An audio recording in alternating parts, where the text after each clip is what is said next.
So, you have probably heard that overthinking is a sign of intelligence. But what if I told you it's also the reason you are emotionally exhausted? Even when nothing is actually happening, you are exhausted. Let me tell you a story. Two Buddhist monks, a master and a young disciple, they were walking back to their monastery. After a long day in the nearby village, they had a long day and they were walking back to their home. Weather was really bad, it had just rained, the path was muddy, the rivers were rising, getting dark, cloudy.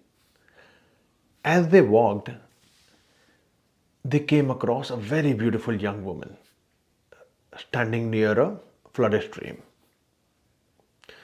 She was in distress, her robe was soaked, her sandals in her hand, maybe a little scared, thinking to herself, weather is really bad, how will I go back home? She saw them.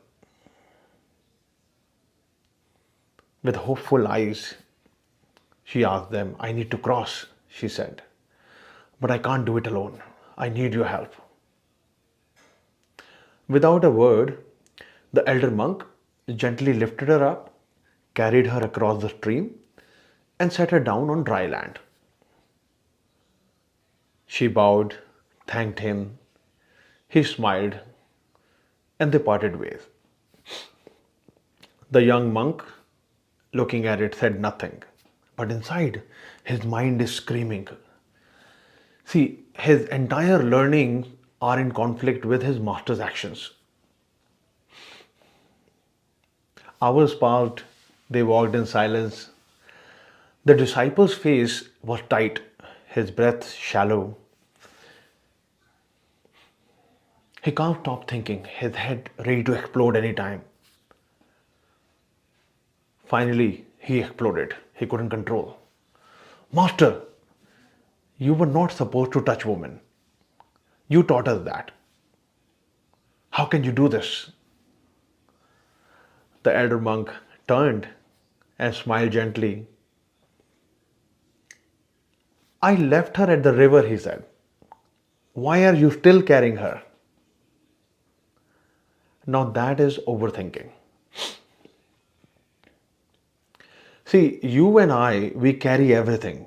Conversations that happened 5 years ago, texts that were never sent, imaginary arguments in the shower, self doubt marinated in perfectionism. We think overthinking is intelligence. And your brain, this poor thing, it was never designed to carry that much weight. Your brain is not supposed to carry that much. It's not supposed to do that. It's very easy to understand for our generation when we look at things from scientific perspective. So let's look at it from scientific perspective. Neuroscience call this the default mode network. There is a term for that. So neuroscientists, they call it default mode network. The part of your brain that activates when you are not focused on anything external. When your eyes are closed, you're alone, nothing external is happening. It's like a background app constantly running old files. RAM is getting consumed. It's like background app constantly running. Psychologists also, even they have done enough research and they know that this default network becomes hyperactive when you don't process emotions, leading to anxiety, indecision, and yes, the overthinking loop. See, but here is something very important. You can train your brain to let go very fast. You can train your brain to let go faster, just like the monk. Now, how can we do that? So, next time your mind is looping, ask this. Am I still carrying something I should have left at the river? Then take 3 slow breaths.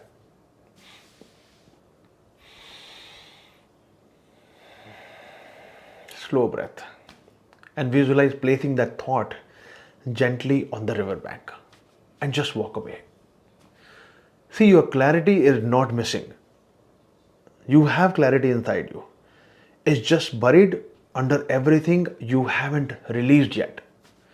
So it's important to understand that. Overthinking isn't thinking too much.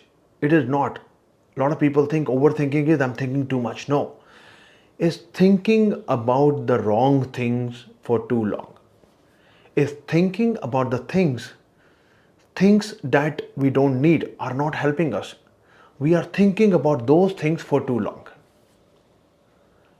You are not your thoughts. You are the one deciding which ones to carry. So the next time your mind won't shut up, remember the monk and leave it at the river.